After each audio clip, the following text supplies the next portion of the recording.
입니다. 구약 보는 것보다 훨씬 좀 재밌죠. 그래도 신약도 이 사도행전 또 액티브하니까. 우리 이제 6장부터 이제 말씀들을 볼 텐데 오늘 11장까지 이제 이번 주 읽으시면 됩니다. 앞에 7장까지는 지금 처음에 이제 예루살렘의 초대 교회가 예루살렘부터 시작해서 사마리아와 온 유대와 땅 끝까지 이르러 증인이 되리라라고 하는 말씀이 예루살렘에서 시작돼서 예루살렘 교회가 세워지는 이야기도 우리가 지금 보고 있고요. 이제 이후에 이제 이 예루살렘에서 사마리아로 그리고 온 유대로 땅 끝으로 가는 그 과정들을 하나씩 밟아갈 거예요.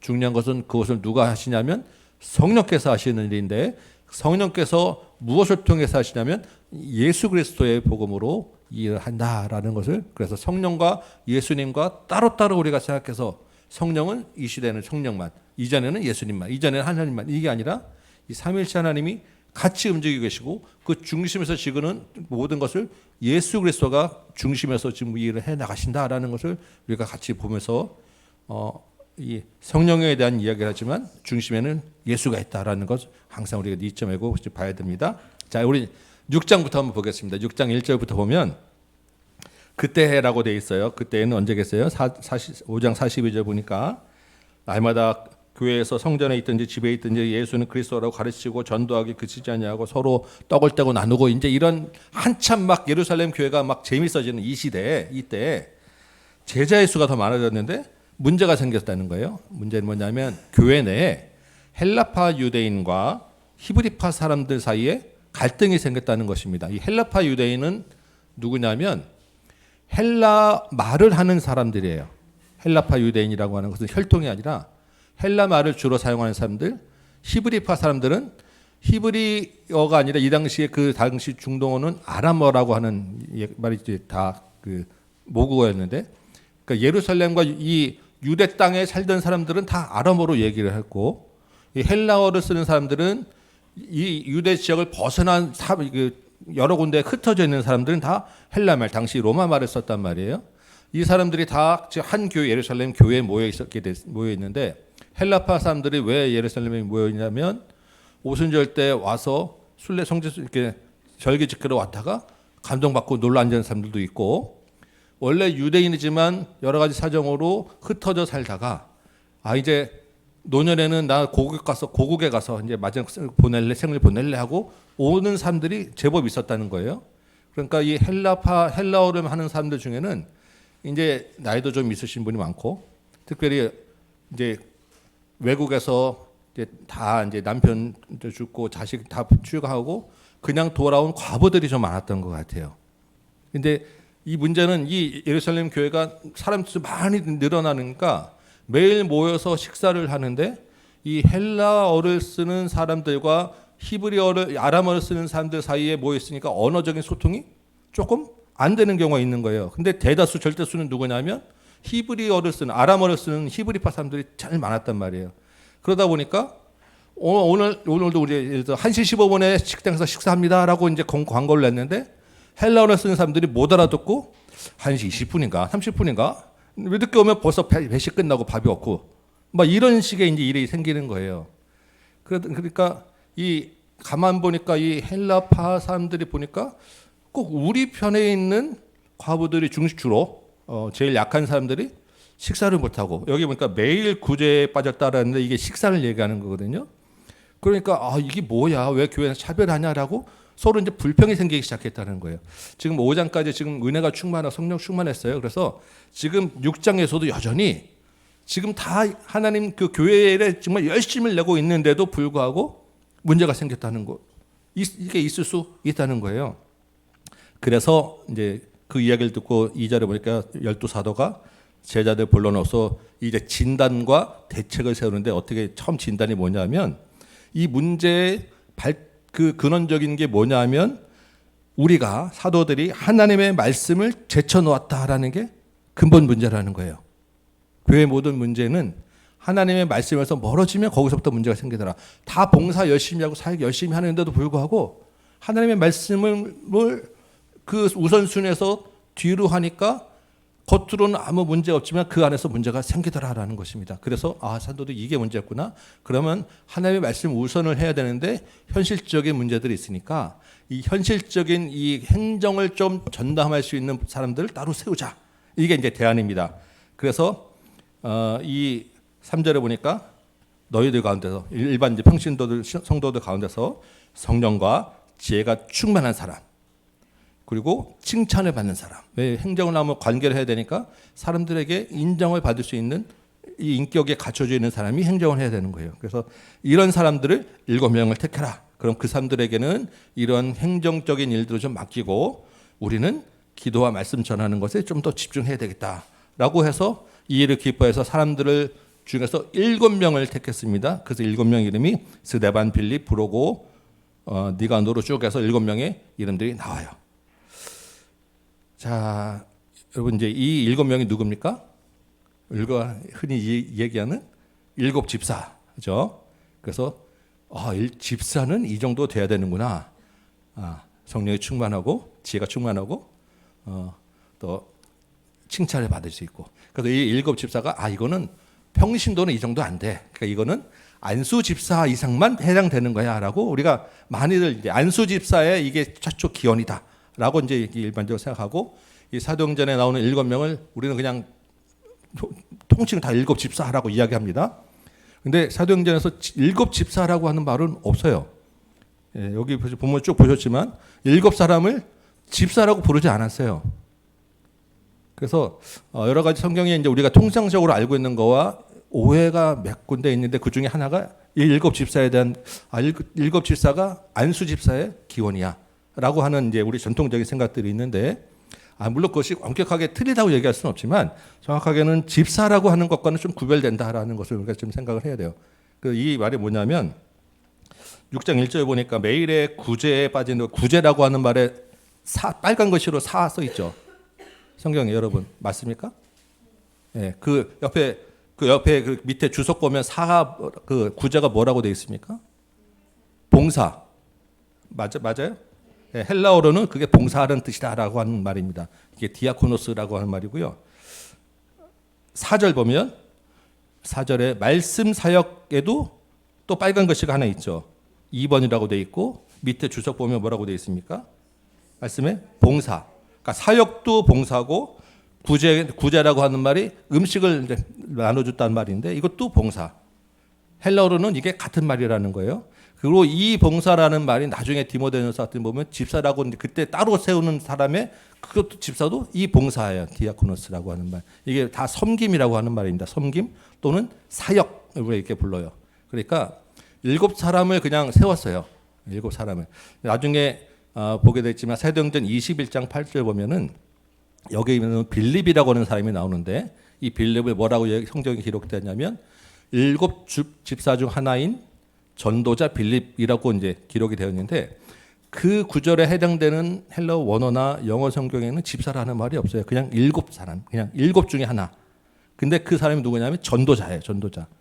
그러니까 이 말은 7 사람을 세워서 이게 안수 집사하고 집사는 이렇게 개념이 좀 다르고 그냥 사역자, 그냥 섬기는 사람이라고 생각하면 돼요. 그러면 우리 모두 다 말씀을 전하는 사람도 사역자고 이렇게 행정을 하는 사람도 사역자고 다른 여러 가지 것들 다양한 사역자로 교회 안에 세우셨다라는 건데 이 사역자들이 공통적으로 다 어떤 일을 하냐면 지금 여기 7 집사들이 빌립도 그렇고 스데반도 그렇고 어떤 일을 해요?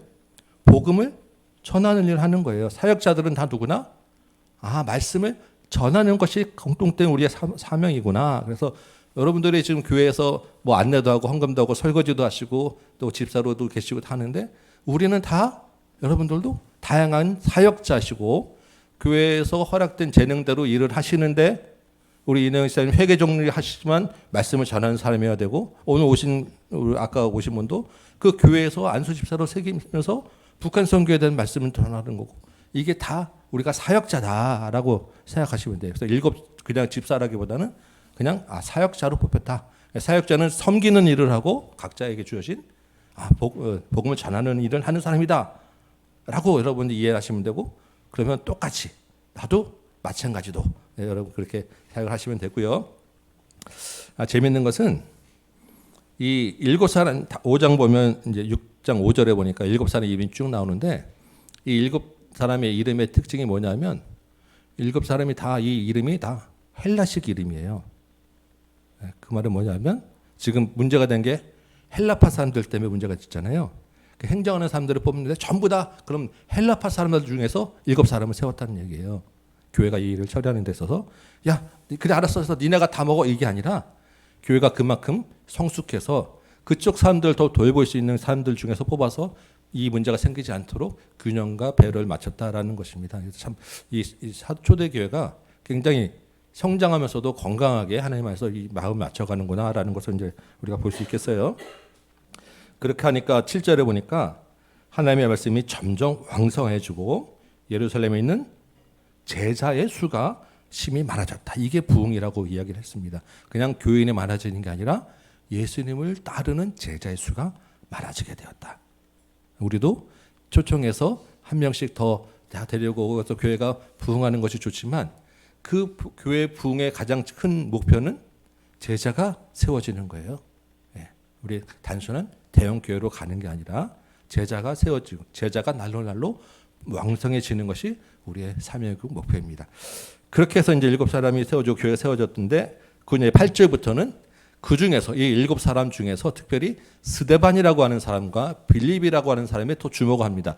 왜 이 사람들도 주목하냐면 이제부터 예루살렘 교회에서 어디로 가냐? 이방 땅끝으로 가야 되기 때문에 그 일을 시작하는 사람들의 첫 시작이 스데반과 빌립이었어요. 이 스데반이라고 하는 사람이 은혜와 권능이 충만하여서 큰 기사와 표적을 민간에게 행합니다. 단순히 그냥 이 행정만 하고 있었던 게 아니라는 거예요. 그래서 회당에 가서 논쟁을 하는데 지혜와 성령으로 말함을 그들이 능히 당하지 못했어요. 그러니까 이 이제 사람들이 종교 지도자들이 스데반을 시기해서 스데반에게 무엇을 뒤집었냐면 성전을 모독했다.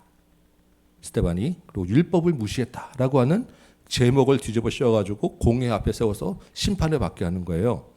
이게 누구나 똑같다면 예수님도 이런 제목에 지금 같은 제목으로 거짓 증인을 세워서 예수님이 뭐라고 하셨습니까? 이 성전을 헐라? 그럼 내가 3일 만에 다시 세울 거야. 근데 그 성전이 예수 그리스도 자신이 가리키는 거라고 했는데 스데반이 지금 똑같이 그 예수님이 하신 말씀을 따라가고 있다. 성전을 모독하고 있다라고 지금 고소를 당했고 율법을 무시했다. 예수님이 율법을 이제 내가 이제 율법을 다 이뤘다라고 했는데 그 말씀을 또 오해해서 지금 스데반이 좀 예수님을 따라하니까 역시 스데반도 율법을 무시했다라고 하는 제목을 뒤집어 쓰고 공회 앞에 심판을 받게 되었죠. 그랬더니 이제 7장에 보니까 스데반이 이제 사람들이 모여 있고 심판관들 쫙 모여 있는 가운데서 연설을 하기 시작합니다. 이제 소위 말하는 스데반의 설교죠. 자, 지금 스데반이 지금 이 설교가 굉장히 길어요. 7장 한 장이 전체가. 그리고 7장 처음 시작 2절 보니까 아브라함부터 시작해가지고 구약 역사를 쭉 예수님 때까지 구약 역사를 쭉 얘기하는데 이 구약 역사를 이야기하는 관점을 우리가 어떻게 무엇에서 두고 볼 거냐라고 했을 때 스데반이 지금 여기에 왜 서 있다고 했습니까? 법정에 서 있죠. 법정에서 지금 고소를 당했으니까 자기 이제 그 피고가 자기의 소명을 이야기하는 시간인 거예요. 그러면 고소당한 거에 대해서 나는 그렇지 않아. 나는 이렇게 했어라는 자기의 증명을 해야 되는 시간인 거예요. 근데 지금 그 고소당한 죄목이 뭐냐면 성전을 모독했다는 거고 율법을 무시했다는 거잖아요. 그러면 스데반의 이야기의 핵심 주제는 성전 모독하지 않았어. 나 율법 무시하지 않았어. 내가 전한 예수는 이런 사람이야 라고 하는 것에 관점이 있는 거예요. 그러니까 아브라함부터 쭉 흘러나오는 구약 이야기가 얼마나 깁니까? 근데 그 이야기를 예시를 하나 사건 몇 개를 예를 들어서 얘기하면 내가 하고 싶은 관점에 있는 사건을 끄집어서 변론을 이야기하는 거예요. 그러니까 지금 이 스데반이 4사람의 이야기를 듭니다. 아브라함부터 그다음에 요셉, 모세, 다윗과 솔로몬 이렇게 드는데 각각에서 몇 가지 사건들을 이야기가 되는데 그것이 다 뭐랑 관계냐면 성전과 관계 있는 이야기, 율법과 관계 있는 이야기를 하는 거예요. 그러면서 자기가 예수 그리스도를 이야기한 것 때문에 당했으니까 그 예수가 어떤 분이냐로 이제 그 이야기를 끌고 가는 거예요. 지금 아브라함 이야기 보면 아브라함은 하란 땅에서 부르심을 받았다라고 되어 있습니다. 지금 여기 스데반이 얘기하는 거예요. 하란 땅은 이방 땅이에요. 지금 성전에 있는 예루살렘이 이스라엘이 아니라 하나님이 성전 밖에서 아브라함을 불러서 약속을 시작해서 일을 했다라는 거예요. 너희들 성전만 바라보고 있지 하나님은 성전 관계없이 일을 하시는 분이야 라는 이야기가 지금 아브라함부터 하는 이야기예요. 그리고 5장 보면 아브라함이 발붙일 만한 땅도 없었어. 아브라함은 성전이 하나님 택하신 예루살렘에 지분도 없었고 성전도 없는 데서 지금 하나님 일을 하고 계시는 거야. 8절에 할례의 언약을 아브라함에게 주셨어. 율법도 없던 시절에 아브라함은 하나님이 하라고 마신 그 할례의 언약을 믿음으로 받고 순종한 거야. 그러니까 율법과 관계없이 믿음으로 너희 조상들을 세웠어 라고 하는 얘기를 하는 거고, 그 다음 나온 사람이 9절에 보니까 요셉. 자, 여러분 요셉은 누구예요? 형제들한테 팔려갔죠. 팔려가서 모진 고난을 받았어요. 이게 누구 생각이 딱 떠오르냐면 예수님이 지금 형제들한테 가족 진짜 그 민족들한테 팔려가서 고난받고 죽을 상황 고비를 넘어가잖아요. 그 지금 요셉을 예수님과 같이 비교해서 이야기하는 거예요. 그런데 요셉이 어떻게 했어요? 자기 가족들 다 구원했죠. 먹게 살렸단 말이에요. 예수님이 지금 그 요셉이란 얘기인 거예요. 20절에 보니까 모세 이야기를 하죠. 모세 이야기도 보니까 어떤 이야기 하냐면 모세가 막 그 10가지 재앙 이런 얘기 안 하고 처음에 모세가 애굽의 그 바로의 딸로 교육받았다가 광야로 쫓겨나게 된 사건. 그 애굽의 재판관이 자기 동족들 괴롭히는 거 보고 때려 죽인 사건. 근데 그걸 보고 오히려 동족들이 모세를 미워해서 죽을 뻔한 사건. 이 이야기를 하는 거예요. 그게 누구냐면 예수님이라는 거예요. 예수님도 자기 형제를 구원하기로 하고 왔는데 자기 형제들한테 지금 죽을 위력이 나서 도망가야 되고 십자가에 달렸다라는 이야기를 하는 거예요. 35절 보니까 하나님이 그 모세를 불러서 이제 바로 왕 앞으로 다시 보냈단 말이죠. 그랬더니 그 바로 왕 앞에 있는 그 이스라엘 백성들이 모세를 또 원망해서 누가 너를 우리의 재판관 세우고 누가 너를 우리의 제했냐라고 또 막 얘기하는 거예요. 그래서 이 모세를 거절하고 모세에게 대항했던 사람들이 누구냐면 예루살렘 이스라엘. 지금 너희가 지금 그런 거야. 그러니까 너희는 율법하고 너희 조상 대대로 우리 조상들은 다 성전하고 율법을 다 거부하고 그 성전밖에 모르지만 실제로 하나님은 성전 밖에 계시고 너희는 율법밖에 모르지만 그러면서 오히려 그 율법을 통해서 오신 예수님을 너희가 거절했어. 지금 이런 얘기를 지금 계속 하고 있는 거예요. 다윗 얘기를 이제 누가 그 뒤에 보면 이제 45절부터 46절 다윗과 솔로몬 얘기하는데 다윗과 솔로몬의 제일 큰 핵심은 성전을 지었다는 거예요. 근데 성전을 지어놓고도 하나님은 성전에 머물러 있는 분이 아니다라고 솔로몬이 그 성전 예배 때도 말씀드렸다는 거죠. 그런데 왜 너희들은 성전만 바라보고 있어? 라고 하는 얘기하면서 너희가 바로 그 메시아를 죽인 너희 죽인 것이 바로 너희야 라는 이야기를 7장 전체 성경 구약을 통해서 이야기를 하는 거예요. 예수님은 그렇게 성전을 모독하는 분이 아니라 오히려 성전으로 오신 분이고 율법을 따라 오신 분인데 너희가 거절했어. 메시아를 너희가 죽였어. 이 얘기를 하고 나니까 앞에 2장에서는 베드로가 이 얘기를 하니까 성도들은 우리가 어찌할꼬 마음에 찔려서 우리 어찌할꼬 회개 역사가 일어났는데 이 말을 듣고 6장 54절에서는 오히려 마음에 찔려서 그들이 스데반을 죽여야 되겠다고 불같이 달려들어가지고 끌어내서 돌로 쳐서 죽이는 이야기가 7장으로 끝나는 것입니다. 말씀을 들어도 같이 들어도 말씀을 들을 자는 그 마음의 회개가 일어나고 어떤 사람들은 그것을 거부해서 하나님을 떠나는 사람이 있다라는 거예요. 참 이게 참 하나님의 선택이 놀랍죠. 그렇게 되고 나니까 8장에 어떤 일이 일어나냐면 그날에 8장 2절에 예루살렘에 있는 교회에 큰 박해가 일어났어요. 지금 스데반 한 산업을 끝나는 게 아니라 전체 이 예루살렘 교회 너희들 다 한 통속이야 라고 해서 예루살렘 교회에 엄청난 박해가 몰아치니까 예루살렘에 있는 모든 사람들 성도들이 다 흩어졌어요. 유대와 사마리아와 온 땅으로 다 흩어졌는데 사도만 예루살렘에 있었더라. 지금 되어 있습니다. 이 사도들은 왜 예루살렘을 떠나지 않았을까요? 사도들은 박해를 안 받았을까요?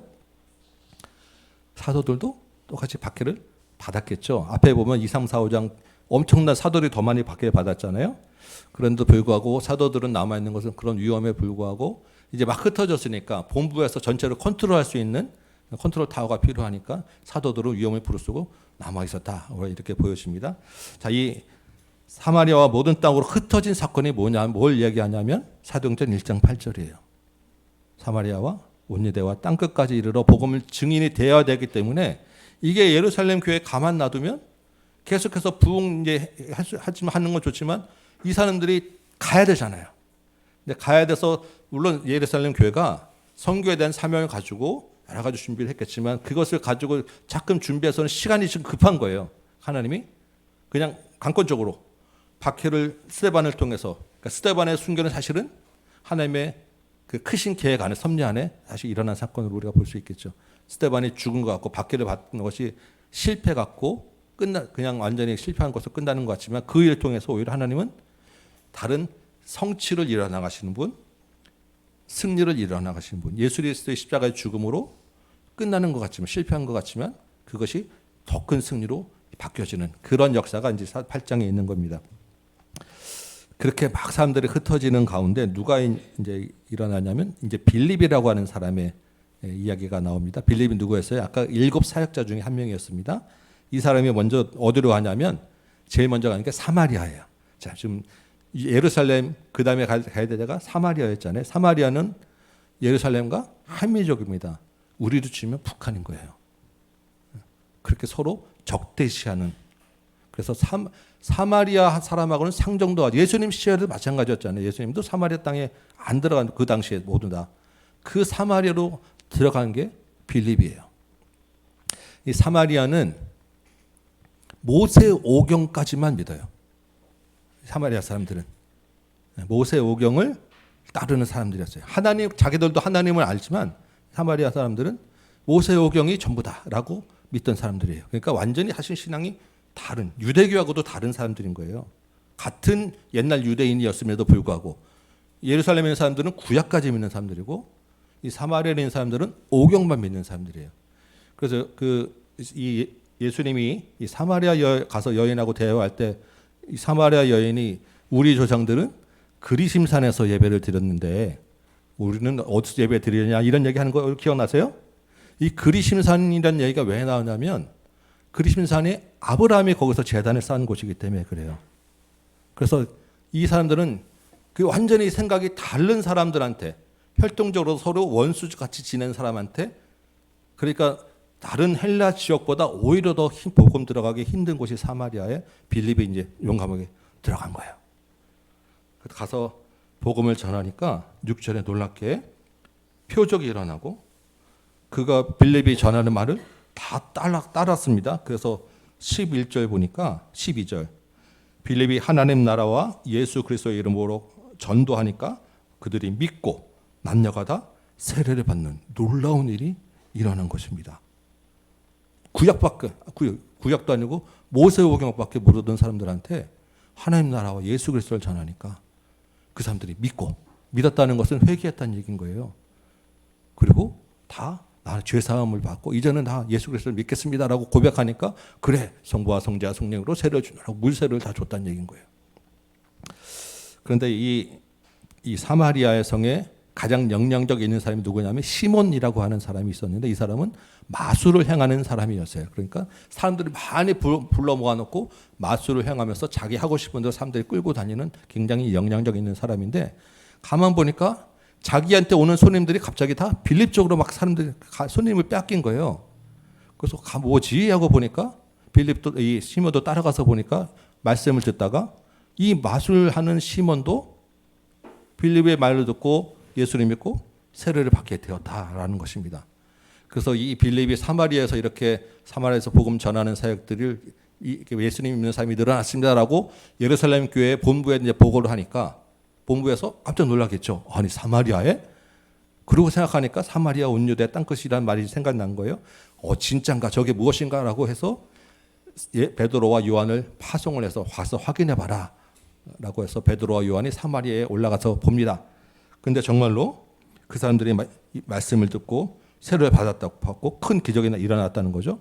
그런데 16절 보니까 아직 한 사람에게도 성령 내리신 일은 없었다라는 거예요. 지금 예루살렘 교회가 오순절 성령을 강림에 부응하고 지금 크게 부흥하고 있었잖아요. 근데 이제 성령의 시대가 열렸고 나라고 했는데 이 사람들이 말씀은 듣고 예수님 믿겠다고 고백을 했는데 성령이 아직 임하지 않은 거예요.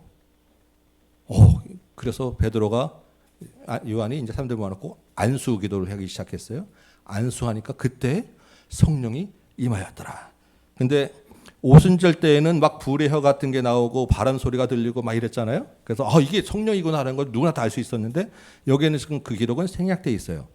그렇지만 성령이 임했다라는 것을 다 보았다라고 하니까 뭔지는 모르지만 성령이 임했다는 증거는 나타나서 성령이 임했구나. 아마 그 사람 중에서 누군가 방언하는 사람이 있을 수도 있고 이 다른 뭔가가 있었을 거예요. 그러니까 성령이 임했다라는 것을 알 수 있었겠죠. 뭔가가 있었다. 그래서 이제부터 성령이 임했다라고 하는 것을 확인을 했습니다. 그러니까 말씀을 듣고 회개한 다음에 세례를 받고 성령이 임하고 이런 물세례와 성령 세례를 같이 지나가면서 경험을 해야 되는 게 믿음의 순서다. 베드로가 처음에 말씀을 전하니까 사람들이 회개하고 세례를 받고 죄사함을 얻고 성령을 선물로 받았더라라는 게 사도행전 2장 말씀이에요. 그렇죠? 맞습니까? 라고 하면 이상한 거예요. 제가 지금 이야기한 게 지금 본문의 성경의 순서대로는 그렇게 준 되어 있는데 우리가 성령이 여기서 그래서 반은 지금 이제 그 종파가 좀 갈려요. 그러니까 예수를 믿는 것은 첫 번째 단계고 예수 믿고 물론 우리가 세례를 받는 것 그 다음에 시간이 지나서 성령 세례를 또 받아야 된다. 그 성령 세례를 받은 증거가 방언이다. 라고 하는 게 오순절 순복음파의 이야기고요. 그렇게 그걸 우리가 믿는 거에 대한 구조를 이중 구조 또는 사중 구조 이런 식으로 이제 단계로 지금 이야기를 하는데 우리가 이 성경을 통해서 믿는 바는 분명히 고린도전서 2장이나 12장이나 성령이 예수님이 말씀하신 성령에 대한 구절들은 성령이 임하지 않고는 예수를 주로 고백할 수 없다라고 되어 있습니다. 우리가 예수를 믿겠다. 나는 예수님을 믿습니다라고 내 마음에 회심이 일어나면 그것은 이미 성령이 그 안에서 일하기 시작한 거예요. 성령이 임하신 거예요.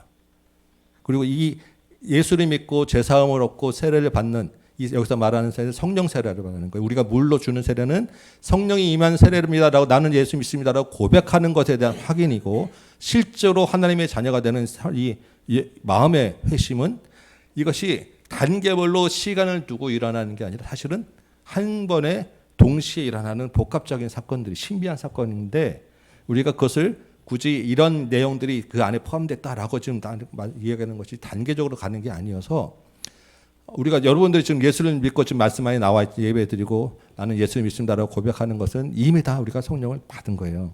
그러니까 이후에 성령을 따로 또 선물로 받아야 됩니다라고 하면 그건 죽을 때까지 그런 일은 없어요. 이미 다 받았기 때문에. 이해되십니까? 그래서 이게 지금 근데 왜 성경은 이 시간에 이렇게 구분되는 구조로 이야기했냐면 성령이 지금 초기에 임하는 사건이기 때문에 그런 거예요. 이 시기에. 우리에게는 지금 이렇게 단계적으로 오지 않아요. 왜 그러냐면 성경이 다 신약 성경에 완성돼서 성령이 이런 분이고 이렇게 일하신다라는 것을 우리가 다 이미 보게 됩니다. 알고 있기 때문에 성령이 임하실 때 막 불의 혀같이 갈라지는 것이 우리에게 임하 그러면 야 나는 성령 받았구나라고 내가 정말 눈에 봤으니까 확실하게 하면 또 좋겠는데 지금은 그렇게 일하지 않아야 하시는 거예요. 그래서 성령이 우리에게 임했음에도 불구하고 언제 임했는지 나 정확히 모르는 경우가 허다해요. 나는 몇 날 며칠 어떤 사건에 의해서 성령 받았습니다. 이게 더 문제 있어 사실은. 그렇지만 우리가 말씀 들으면서 우리 안에 어느 순간에 나는 예수를 믿는다고 고백하게 돼 있는 거예요. 성령께서 일하셔서 예수를 주로 고백하고 있다는 것입니다.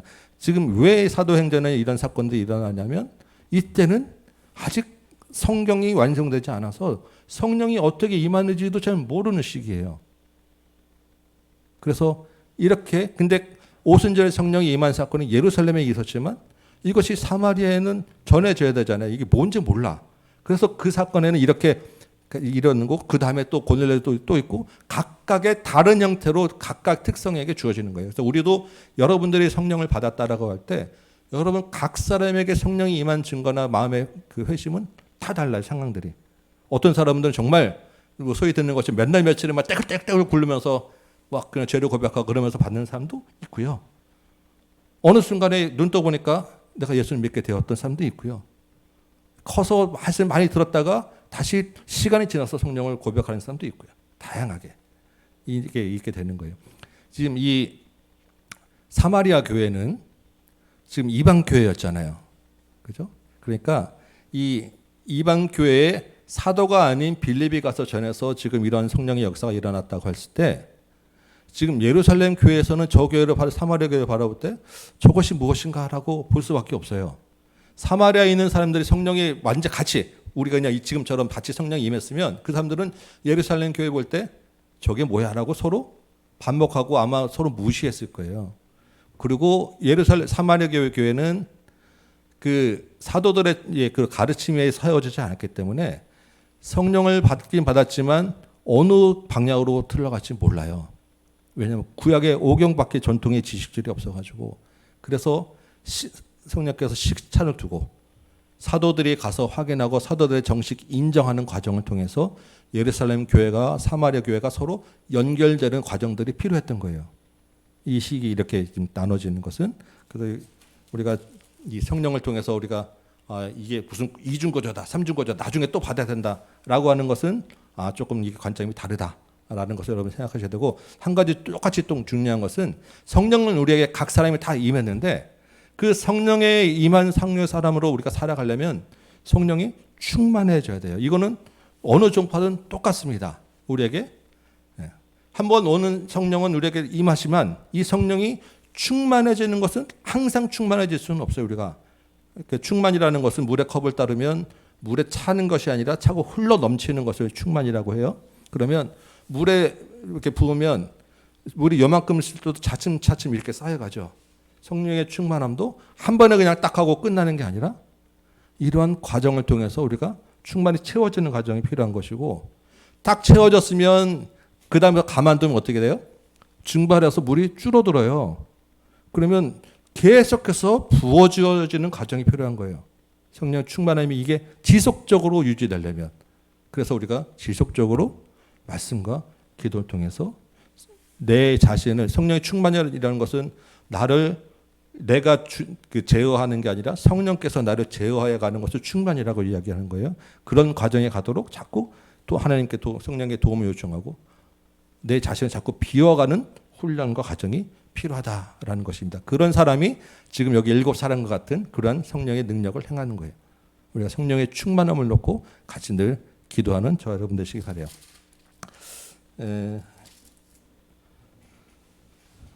8장 26절에 보면 이 빌립이 이제 말씀을 전한 다음에 어디 그 사마리아에서 다시 성령께서 저기 가사로 내려가는 길까지 가라. 그 길은 광야다라고 하는데 그 길을 가다 보니까 거기 누구냐면 에디오피아 그 아프리카 쪽에 있는 그 내시가 지나가고 있습니다. 에디오피아 왕 간다게의 국고를 맡은 관리인 내시가 지나가고 있는데 그 수레에서 이사야의 글을 읽고 있는 거예요. 성령께서 보내셔서 그 이사야의 글을 통해서 마침 그 이사야 글이 뭐냐면 예수님에 대한 예언을 하고 있는 글을 읽는 거예요. 그래서 그 글을 통해서 그것에 예수님이 누구신가를 전하게 하고 세례를 주는 그래서 빌립이 다시 그 에디오피아 내시를 전도한 다음에 39장에 보니까 주의 영이 빌립을 또 이끌어서 다시 아소도로 지나가게 되고 가이사랴까지 복음 전하는 그런 일을 하게 됩니다. 이게 이제 빌립의 간 길인데요. 여러분 그 가사라고 하는 지역이 나오죠. 가사가 어디냐면 지금 이스라엘하고 팔레스타인이 싸우는 가자 지구가 가사예요. 그게 저쪽 그 해안가 지역입니다. 이 팔레스타인이라고 한 말이 성경에 있는 블레셋 이게 지역이에요. 그래서 이 가사가 이 구약에는 늘 가사 항상 나왔어요. 선지자에 보면 블레셋 심판하는 지역의 강 주요 도시입니다. 근데 이제 빌립이 지금 예루살렘에서 사마리아 갔다가 가사로 가는 길에서 이 간다게라고 하는 간다게 국고 맡은 내시를 전하고 다시 아소도로 갔다가 가이사랴까지 지금 성령의 인도하심을 따라 왔다리 갔다리 하면서 지금 바쁘게 움직이는 그런 모습을 지금 보고 있는 거예요.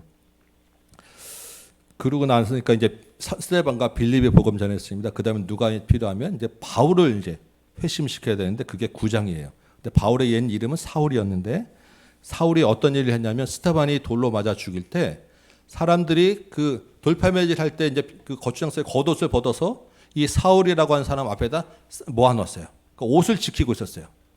그리고 이제 스테반이 죽고 난 다음에는 사울이 사람들 데리고 각 이 지역을 쫓아다니면서 예루살렘 예수 믿는 사람들을 박해하러 쫓아다니는 사람입니다.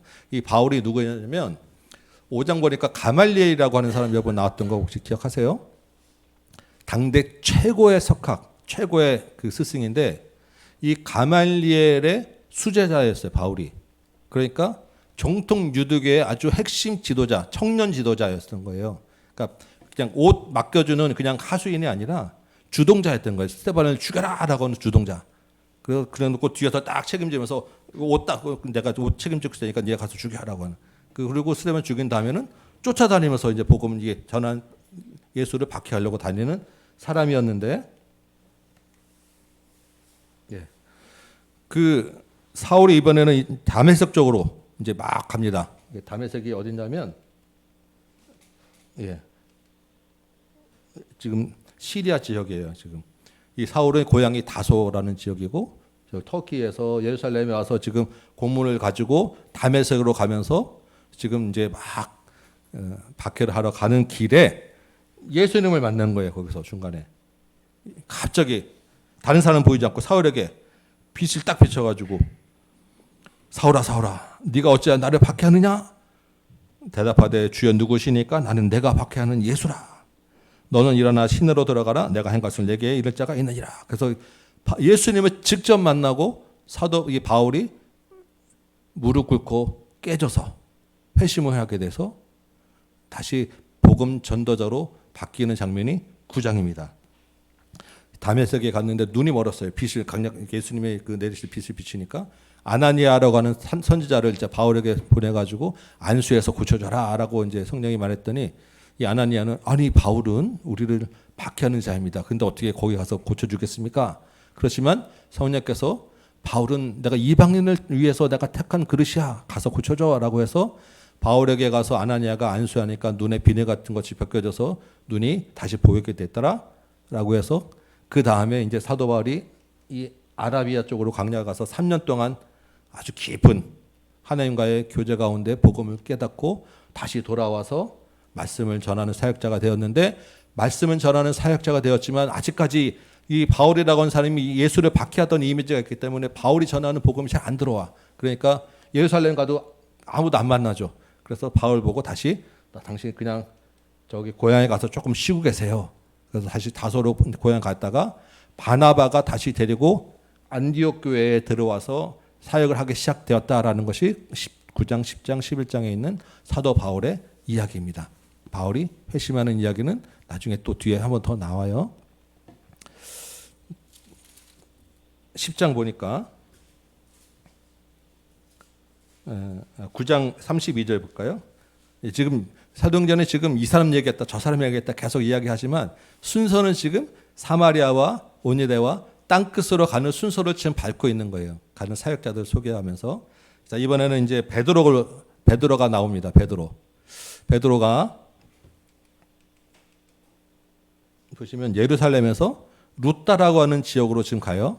이제 이 루따에는 누가 있었냐면 애니아라고 하는 사람이 중풍병으로 누워 있는데 이 애니아를 고쳐주고 그 다음에 다시 요빠로 갑니다. 요빠에 가니까 도르가라고 하는 여자 사역자가 있었어요. 이 사람도 역시 선행과 구제 열심히 하는 사람이었는데 이 사람이 병들어 죽었단 말이에요.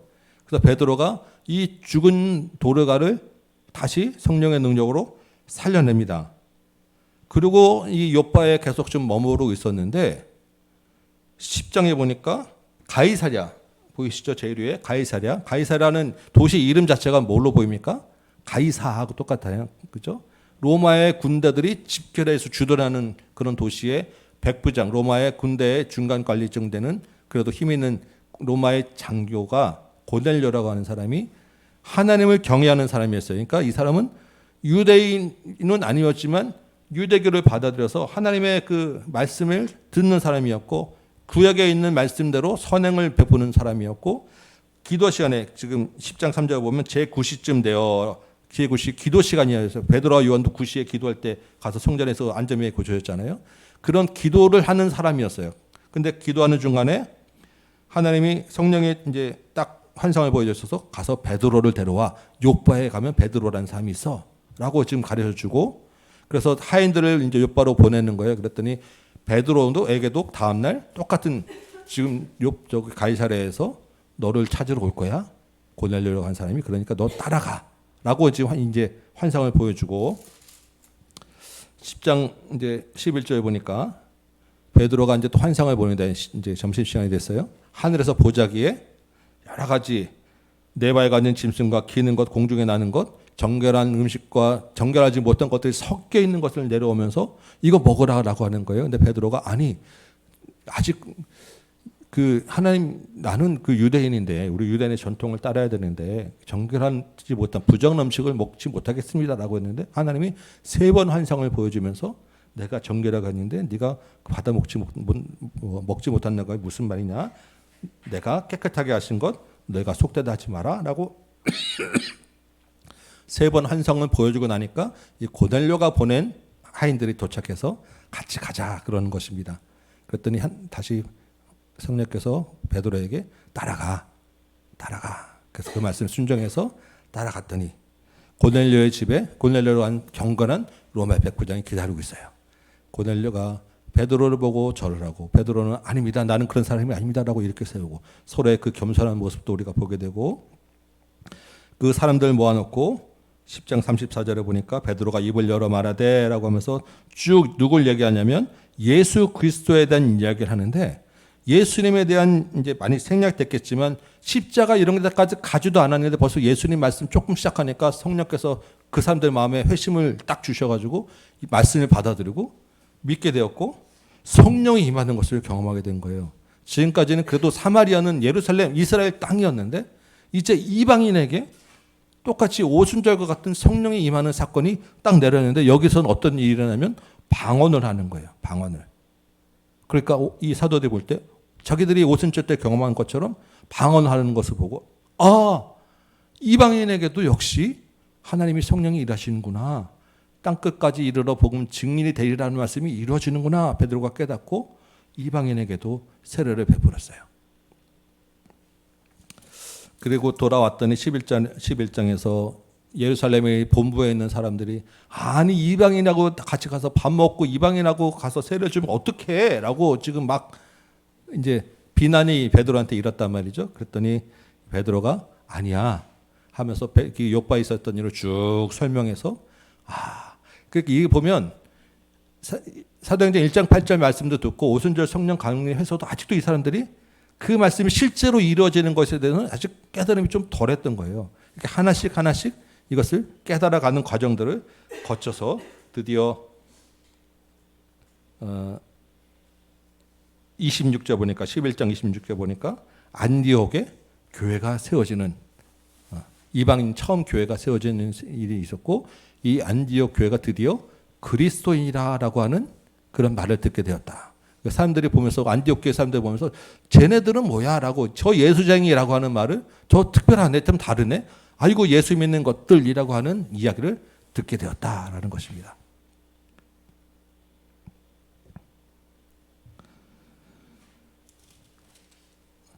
성령께서 곳곳에서 각각 다르게 임하셨지만 지금 하시는 궁극적인 목표는 뭐예요? 교회가 세워지게 하는 일들. 그 교회가 세워져서 제자의 수가 많아지게 하는 일들을 지금 일하고 계신다라는 것입니다. 그 일이 지금 우리에게도 똑같이 성령이 각 사람에게서 일하셔서 각각에서 교회가 세워지고 있는 일을 하시는 거예요. 똑같이. 그래서 우리가 들어야 될 이야기가 뭐냐면 안디옥 교회처럼 그리스도인이다. 그리스도인이다. 예수 믿는 사람은 다르다라고 하는 이야기를 들어야 된다라는 것입니다. 이 성령이 각 사람에게 주시는 사역은 사실은 다 달라서 성령은 모든 사람에게 공통적으로 주시는 선물이고요. 이것은 하나님 주시는 선물이에요. 다 각 사람에게 예수를 주로 믿는 사람들에게 다 같이. 근데 그 성령의 선물의 각 사람의 각각의 은사를 주신 것이 어떤 사람은 방언도 하고 어떤 사람은 예언도 하고 어떤 사람은 성가대도 하고 어떤 사람은 주차봉사도 하고 어떤 사람은 교사도 하고 이런 일을 하게 된다라는 것입니다. 그래서 그 모든 일이 어우러져서 다 제자를 세우는 일에 이루어지는 거예요. 그래서 사람을 이제는 드디어 이방 땅에까지 이방인에게까지 성령에 임하는 것이 다 전해졌어요. 그러니까 교회라고 하는 것이 여러 가지 일들 있고 다양한 사람들이 모이지만 우리가 결국에 가야 될 모든 그 궁극점은 어디 있냐면 또 다른 교회가 세워지는 일에 있다라는 것을 여러분 기억하시기 바래요. 그래서 그 일을 하다 보면 이 초대 아까 사도행전 6장에서 있었던 것처럼 사람들 사이 간에 불편한 일이 있을 수도 있고 원망도 있을 수 있고 그 여러 가지 문제가 생길 수 있는데 그 문제가 생겼을 때 우리가 일단은 하던 일을 멈추고 무엇이 어디서 문제가 생겼는가라고 돌아보는 것이 우리 안에 중요한 거고요. 그 돌아보았을 때 가장 근본에 있는 것은 특히 어디선가는 하나님과의 말씀의 관계가 흐려졌다라는 것을 생각을 찾아야 되고 그 말씀을 따라서 우리가 대안을 생각하면 되고요. 교회가 이제 같이 모여서 일을 하기 때문에 특별히 지금 베드로와 그 고넬료의 이야기를 보면 이 고넬료에게도 하나님 성령이 말씀하시고 베드로에게도 지금 말씀하시는데 같은 이야기를 하셔서 서로 간에 그 일이 선을 이루게 하신단 말이에요. 그럼 우리에게도 그 각각 다양한 은사를 주셔서 같은 일을 하지만 결국에 우리도 같은 마음을 주시는 게 성령께서 하시는 일이에요. 오늘 북한 선교에 대한 말씀도 주셨잖아요. 그리고 우리가 또 전도 초청 잔치도 작정하고 이 각각에게 대해서 말씀 여러분 듣는 또 감동이라는 것은 다를 것입니다.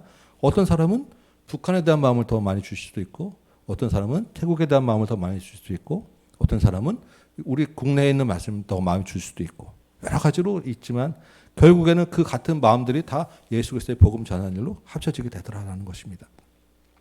예전에 이제 그 한경지 목사님 이제 이야기를 잠깐 제가 읽었었는데 한경지 목사님이 이제 은퇴하시고 이제 그 남한산성 쪽에 조그만 데 이제 계속 머물러 계실 때 많은 사람들이 찾아와서 좀 도와달라고 어려운 사람들이 많잖아요. 그래서 그 남한산성에 와서 한경지 목사님께 나 우리 형편이 이러이러하니까 좀 도와주세요라고 하는 사람들이 많이 있었단 말이에요. 근데 그 목사님이 이제 네 알겠습니다라고 이제 대답을 해놓고 그러면 이제 뭔가 좀 도와주는 조치가 취해지겠구나라고 해서 기다리고 있는데 몇 시간이 지나도록 그냥 한 목사님이 자기 일하고 말씀 보고 기도하고 그냥 그러고 있었다라는 것입니다. 그래서 이번에 아니 왜 이야기가 없냐? 지금 분명히 내가 도와준다 그랬고 도와달라고 했고 좀 도와주신다고 했는데 지금 어떻게 하란 말이냐고 이제 물어봤더니 한 목사님이 이런 얘기를 하셨다 그래요. 성령께서 당신에게 그런 나에게 찾아와서 이렇게 도와달라고 하는 마음을 주셨다면 나에게도 똑같이 성령께서 말씀하실 건데 내가 지금 그 말씀을 기다리고 있습니다. 그래서 아직까지 응답이 없어서 내가 지금 기다리고 있습니다라고는 이야기하셨다는 거예요. 지금 우리 모두에게도 같은 마음에 같은 특별히 우리는 이제 다음 교회라고 하는 공동체로 지금 우리를 불러주셨잖아요. 그럼 우리가 세워갈 교회들이 있는 거예요. 성벽을 나눠 그 구역에 나눈 것처럼 그럼 우리에게도 지금 같은 마음과 같은 것을 바라보게 하실 것이다라는 것입니다. 특별히 우리는 이런 그 선교와 구제와 이 말씀 가르치는 사역 이걸 통해서 우리가 궁극적으로는 좀 더 우리는 이왕이면 우리 다음 세대에 키우는 일에 모든 것을 집중하고 싶다라는 하는 마음을 좀 품었잖아요. 아까 오셔가지고 깜짝 놀라시는 거예요. 그분이 다니시는 교회는 40년 됐는데 우리 교회가 너무나 이게 생동감이 있고 우리 교회 같은 교회를 못 봤다고 막 그냥 감동을 하고 가셨어요. 근데 그게 이렇게 젊은 교회 청년들과 학생들이 많은 교회를 처음 봤다는 같이 예배드리니까 우리는 지금 없다고 지금 우리 교회 이름 바꿔야 될지 말지 막 이러고 있는데 그 너무나 감동을 하고 가셔서 이게 아직까지 또 하나님이 우리에게 주신 말씀이 있구나라는 생각을 다시 하게 돼요. 거기 40년 됐는데 우리 밥 먹는 것까지 하나만도 와서 자기네 교회 이 시스템을 좀 도입해야 되겠다고. 우리 식빵 먹는 게 별개입니까? 근데 그 밥 먹는 거 하나도 지금 이제 시간이 지나다 보니까 교회가 전통이 있고 이런 건 다 좋은데 이제 좀 많이 그게 떨어질 수 있다라는 것을 이제 생각을 하게 되는 거예요. 우리도 이제 가다 보면 혹시 또 어떻게 될지 모르겠어요. 그렇지만 지금 아직 우리에게 이제 그런 전달하고 하는 힘을 주셨을 때 우리가 열심히 좀 부지런히 같은 마음을 저에게 품길 바랍니다. 그래서 제가 계속 말씀을 드리는 거예요. 우리는 우리에게 주신 같은 구역을 바라보고 우리의 성벽을 세워가는 것이고 이 교회는 이 교회에 주신 것을 바라보며 이 교회의 성벽을 세워가는 것이고 근데 궁극적으로는 그것이 하나로 이어지게 되는 이런 것이 성령의 역사와 교회의 역사입니다. 이해되시죠? 우리 같은 마음 품은 거 맞으시죠? 네. 계속 사도행전 보면서 우리 교회, 우리에게 주신 교회를 어떻게 우리가 또 이 사명을 감당할 것인가 꿈을 꾸시기 바라고 기대를 하는 마음을 품으시기 바라고 그 안에서 우리 교회 안에서는 또 여러분들에게 각자 주신 그 사역과 은사들은 어떻게 할 것인가 이걸 또 바라보시는 시간들 되시기 바랍니다. 한 주 동안 또 사도행전 말씀 가지시고 살아내시고 다음 주에 또 만나도록 하겠습니다. 같이 기도하겠습니다. 아버지 하나님, 주께서 성령을 통해서 교회를 세워가시는 그 은혜를 봅니다. 우리에게 또한 같은 마음 주셔서 이 땅에서 이 시대에 교회를 세워갈 어떤 사명을 주시고 말씀 통해 깨닫게 하셨사오니 우리 교회가 하나님 안에서 다음 세대를 세우는 이 비전들을 이뤄가게 하시고 우리에게 주신 그 비전과 사명을 감당할 수 있도록 은혜와 성령 충만함을 늘 허락하여 주옵소서. 이 한 주간 동안에 우리 모든 성도들의 삶 가운데서 성령과 동행하는 믿음의 삶 살아내길 소망하고 예수님의 이름으로 기도합나이다. 아멘. 네, 감사합니다. 다음 주에 뵙겠습니다.